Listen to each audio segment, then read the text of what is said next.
What's up, YouTube? Mike here, Dezaras Prime. With less hair, I shaved it off for charity. Leicestershire Rutland Air Ambulance. Happened last Sunday. I filmed it. I might upload it. I don't know. Because some of it's just, the kids messing around. Yeah, I'll see how it goes. Anyway, this is a video response to a video response, possibly to a video response.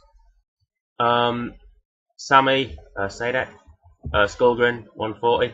I saw his response to. I haven't seen the original video because I look at these things that have responses and I just think I'm going to go for that. I'm going to put my own piece in, regardless of whether I've actually seen all of the responses or even the source video, because I just do that. I don't even know what channel this is going on yet. +1, o'clock 0. I don't know. So yeah, we'll see. It's G1 likes and dislikes, and much like Sammy did, I'm gonna give a bit of BG, just to say how I got into Transformers, the franchise and shit. I was born in 1983, puts me probably about 5 years older than Sammy. So yeah, a year later, Transformers starts. G1. I was like 1, so it really wasn't what my mother would put on the TV for me. I don't even know what Mum put on the TV for me at that time. Probably Neighbours. Was Neighbours around in '84? I don't know, but that's irrelevant. But yeah, so obviously I was a baby when it started. When G1 stopped, I was about 5 in '89, '88, '89. Yeah, I was about 4 or 5. So still, like, that's about my son's age. And at that point, I was like, it used to be on Whack-A-Day in the mornings or something, I think. Timmy Mallet.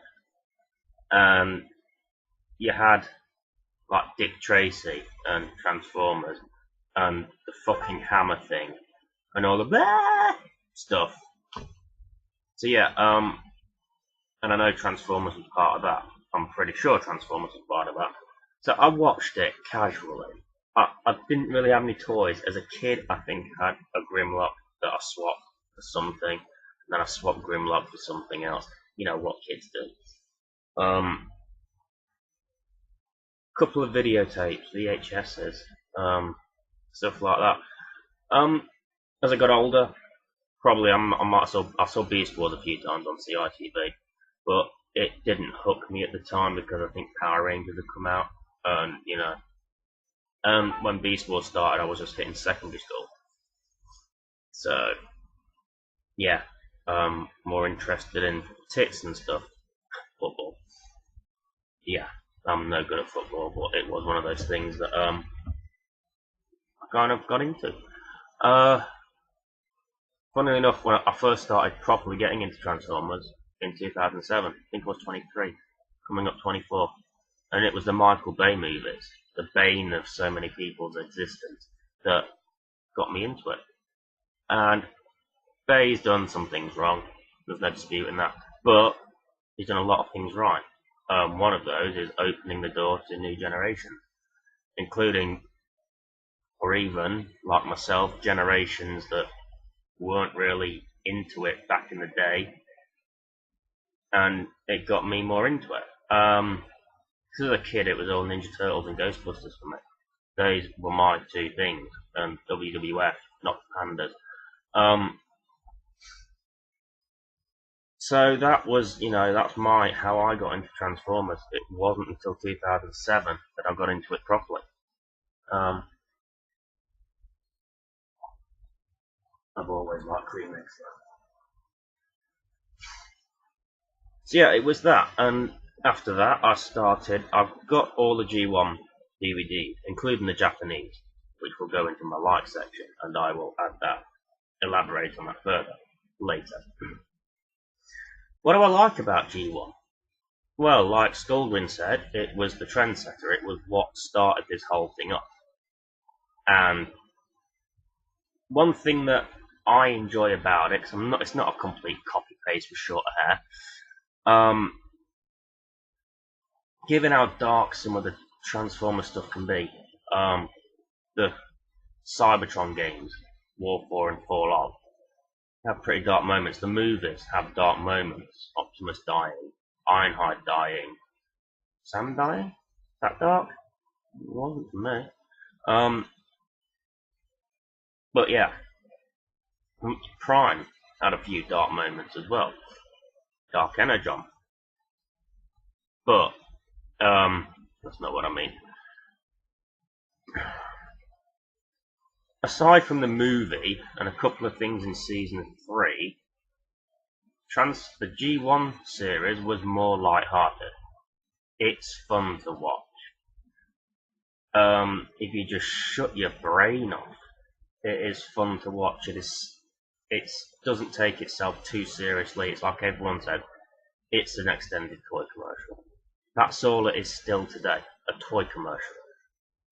But back in the days, more so, because they were shilling toys and trying to sell these toys, and that was the way things went back then, especially with Transformers. And it was light relief. That's what I can call it, light relief, compared to some of the other stuff. A dislike, and this will pretty much parrot what Sammy said, is that it has, I don't know what the word to describe it is, but the people that can't let go of it, that see everything else after as inferior. Beast Wars I've watched a lot more of. It's fantastic. It is probably the best. I wouldn't say it's my favourite, but it is the best series they've done, in my opinion. It's the best written. I wouldn't say it's the best animated, but in terms of overall structure, continuity, and storytelling, there isn't much that can rival it, if anything. And there weren't even trucks, and fucking cars, and guns, and tape decks. There were animals. It was innovative. It took something that was already innovative, that was going out of fashion, if you will, turned it on its head, and made it work again. And that is a result in my book. But some people don't see it that way. The Bay movies, people criticise the Bay movies. I've criticised the Bay movies, no end. But I still appreciate them. They're what got me into it, and they're not that bad, I don't think. If you want live action Transformers, that's what you've got. Other people could probably do it better, but no one stepped up to do it better. No one's had a go. Bay had a go, and they're good to watch. I won't not watch them because they get devastated bollocks, even though none of the Constructor Contact Wrecking Balls, I'm fussy like that. I won't not watch it because of Mudflap and Skids or Leo. I actually kind of dig Leo, it's funny. The toilet humour, it's kind of the stuff, I mean, the toilet humour in the movies is, I do a lot of toilet humour in my videos. But I'm not paid millions of dollars to do it. That's why I can get away with it. But I digress. This is about G1. Animated. I've just gone back off G1. No, but I'm trying to explain it. Animated, I wasn't sure on at first because I saw the toy design. The look of it just didn't look right for me. I'd watched G1. I'd seen some of Armada and Beast Wars, obviously, the movies, and then animated comes along, and they all look way too circular, and they've got big fucking Desperate Dan chins and stuff. I was bored one time. Someone was saying watch animated. I'm like, okay, I'll give it a go. Again, good storytelling, good solid storytelling with good arcs, and I was able to overlook what I saw as designs that I didn't like, the bad aesthetics. Excuse me, sorry about that. So yeah, animated, damn good show. Story-wise, better than G1. like Beast Wars. Because G1 is, it's like Robot of the Week. It's how it works. I'm going to stop this for a sec because I've run out of cigarette papers. And I'm back. So yeah, G1 isn't the be-all end-all. It was what started it. And things improve. They get better. I mean, I will always look at G1 affectionately because of what it is and what it stands for, but I won't discount anything else within the franchises because of it. I won't say animated shit, the movies are shit, Beast Wars is shit, Prime shit, Armada shit, Energon's wait, yeah, I won't go that far. But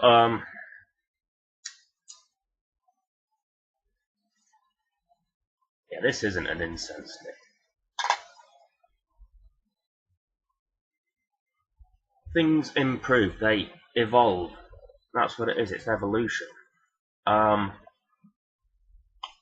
mean, look at The Undertaker, the wrestler. Yeah. Started off, he was like the dead man, phenom, blah blah, dead, and all that shit. But he was limited in what he could do in the ring because of the character he had. He was forced to walk slow and always look like that. And he couldn't really do much, but he evolved over time. He showed more personality. He was allowed to show more human traits, and then they brought in Kane and stuff. I'm just saying, and he became a better wrestler because of it, because he was allowed to do, he was given more freedom. That's the point I'm trying to make, is that what starts out as awesome, or good, or approved of, evolves, and in most cases improves. And that's what G1 did. That's what Transformers did, sorry. It evolved with Beast Wars, in more ways than one, and improved with Beast Wars. RID, I enjoy it. Unicron Trilogy kind of had the evolution, devolution kind of thing going on. Armada started slow, got better towards the end. Energon was good, went shit. Cybertron, I fell asleep halfway through one episode because it was just talking, and I was drunk, and it was 6 a.m. Very drunk. Very 6 a.m. But G1 was the start of an evolution. It wasn't the only step. And that's what people need to realise. Another thing I like about G1 is some of the characters. Because, I mean, I noticed Skullwing didn't really touch on the characters as much. What I like, I'm an Optimus Prime guy. Always will be. He's my favourite. He is basically everything I want to be. He's brave, noble, heroic, courageous, self-sacrificing, commanding, dignified, and all that stuff. Oh, and he's a truck. He's got all those qualities. And again, he's evolved. Apparently Peter Cullen had to apologise because Optimus Prime said we'll kill them all in Dark of the Moon. I don't buy that. So what? Fuck off.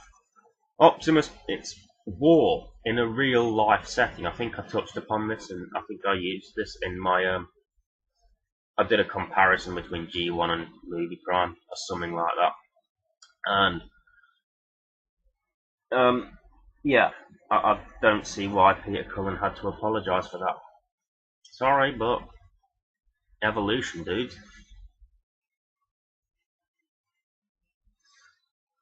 Here, Optimus Prime. And that might be, I guess his fault could be, my next dislike, is that he set the bar too high from the get-go, because my next dislike is Rodimus Prime. Don't buy it. Just Arise Rodimus Prime, the chosen one. I just couldn't invest in that. It did nothing for me at all. I watched through the movie and Prime died, and I'm like, He'll come back at the end. He's got to come back at the end. Rodimus Prime, arise. No. Bring back Optimus. I wasn't one of the kids that refused to go to school or lock myself in my room, but I probably would have been. And that might be a bit idealistic, it might be a bit of a fanboy thing, but it's, Prime was the man. Mech. Truck. He was. And I just couldn't buy into the whole Rodimus Prime thing. It went from a race car to a camper van, for fuck's sake. And it was leading me into something that I do like, which is the season 3 theme. That was it's just epic and apocalyptic. It's just brilliant. The first one was like, season 1 was a pussy theme. Fuck off. No, but season 3 with the fucking, I'm not doing that. No. But yeah, I love season 3, the theme song. Which brings me to a problem with season 3, was the clash of tones. They've gone darker. I think they were trying to keep the audience that was growing up. So they made it a bit darker, more mature. Which is all good and well. I dig that. Carnage in C minor, dislike, straight off the bat. Shit, Soundwave singing, fuck off.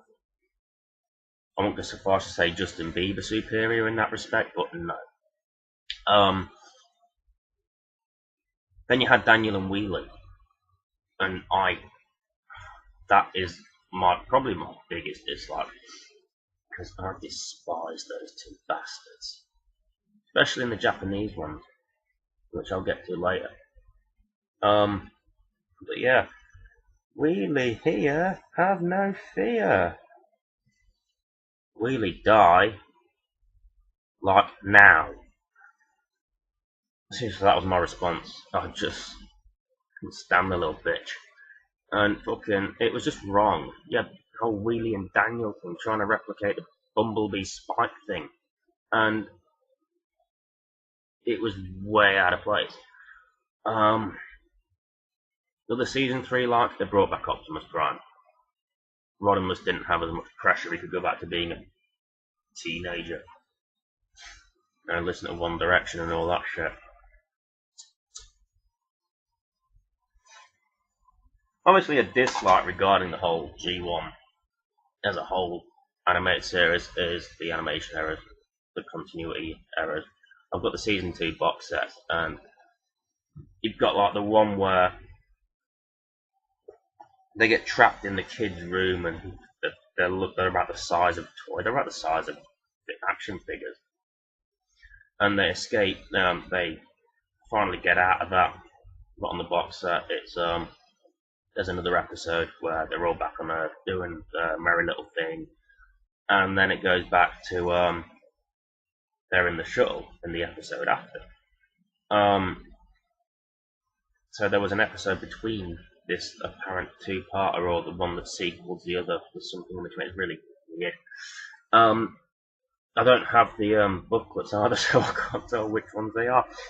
I have to watch them blind. Then you got the Devastator thing. They were building in my cabin here or something at the end of season 1, and then turns out they was on Cybertron all along. And then there's one that really got me. I can't remember. It obviously didn't get me that much. Fuck me.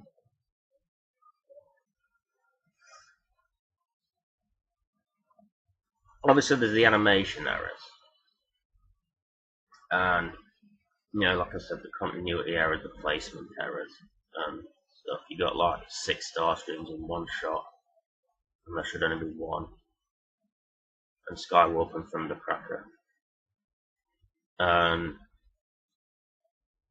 there was one continuity thing that was really bugging me. Can't remember it. Seriously can't remember it. But yeah, also some of the stories were wank. Like complete and utter wank.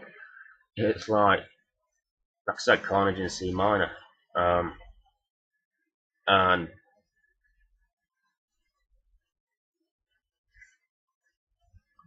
one where Scourge nicks the Matrix or something, and just becomes like this venomed out Bane type crazy thing.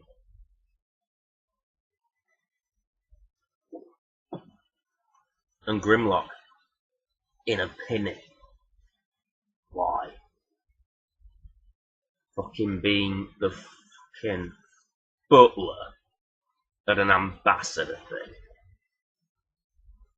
I didn't like the Quintessons much, but you know that's just they were annoying, but they served the role, unlike Daniel and Wheelie.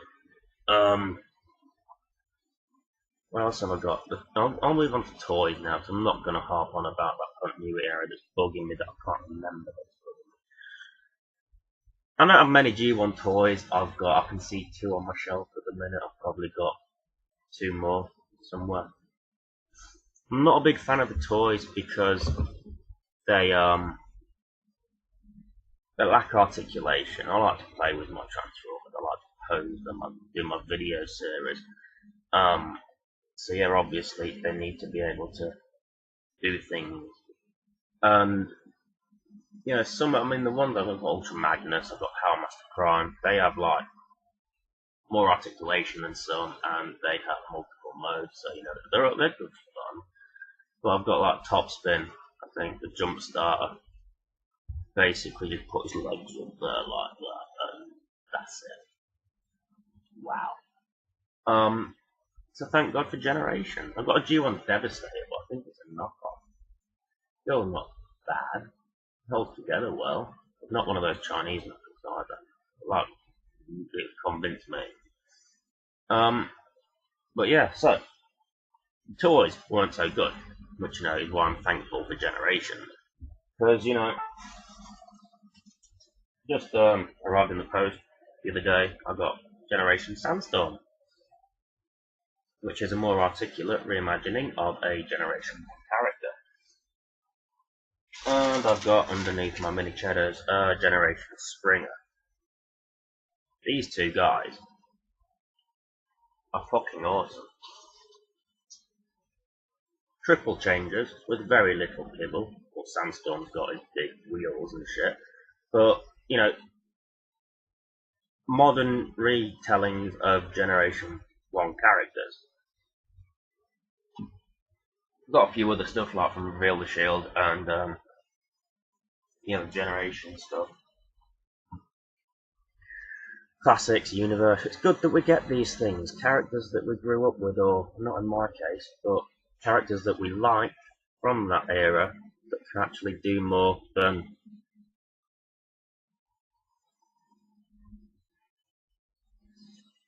some might go like this.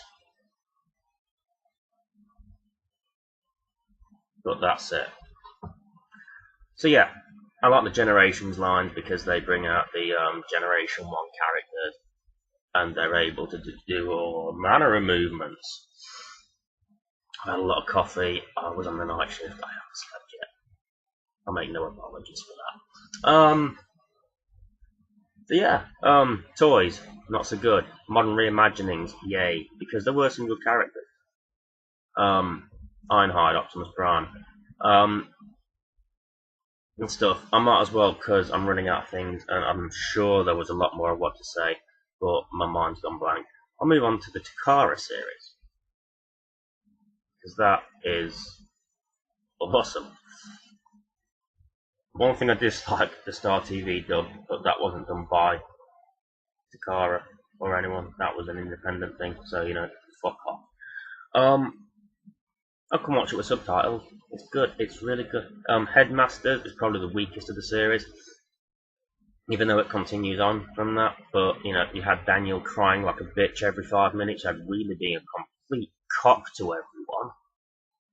Seriously, fucking die. And I like Revenge of the Fallen Wheeling more than G1 Wheeling. So yeah, Headmasters, it wasn't so bad. I preferred Fortress Maximus as the leader over Rodimus. Should have totally taken the Matrix.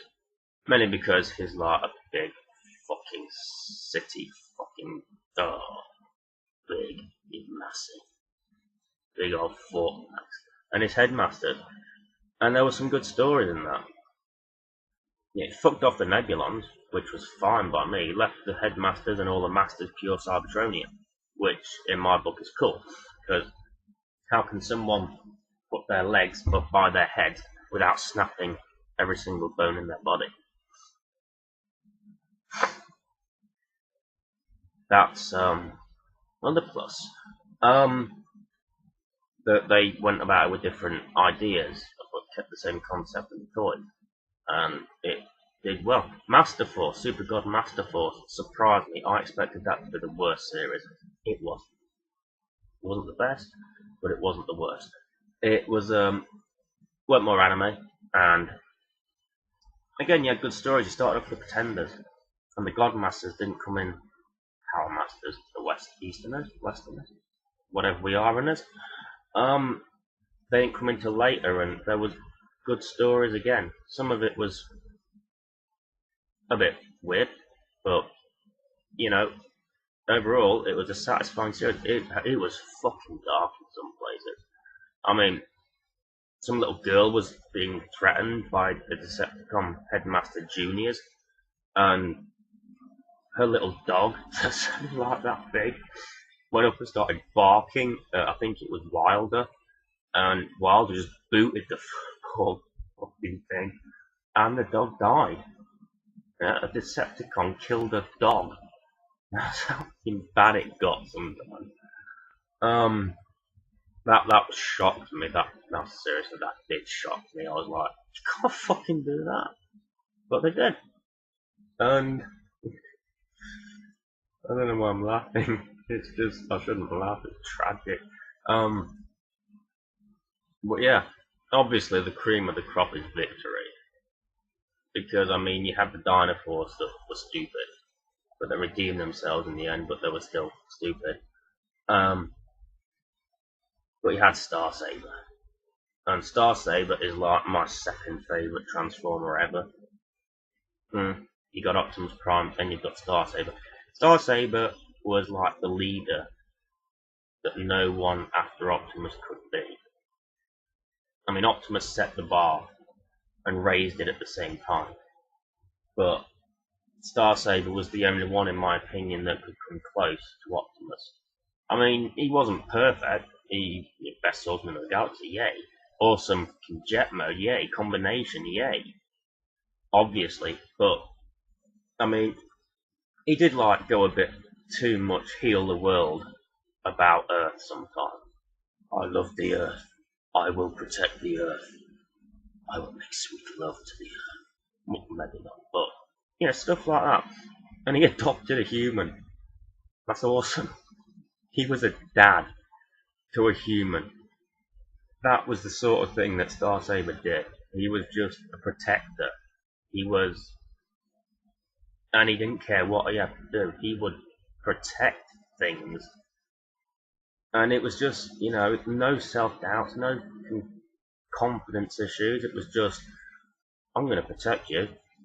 Let them fucking try, and they'd try, and they'd fail, or they'd get the upper hand until Victory Leo showed up, and then they'd become Victory Saber, and you know, shit just got more real. As real as it could get within the parameters of a cartoon. But yeah, Victory was great. What I dislike about it is that it never got a Western release properly with like could have done with like a Western dub, an English dub, a good English dub. Also the toys. I mean, you don't see many Star Sabers pottering about. I saw one at AA a couple of years ago, 2011. It was actually Victory Saber, 400 quid. I was ready to stand on street corners and, you know, do things, bad things to get that, but I didn't. I'm hoping there'll be a Star Saber this year,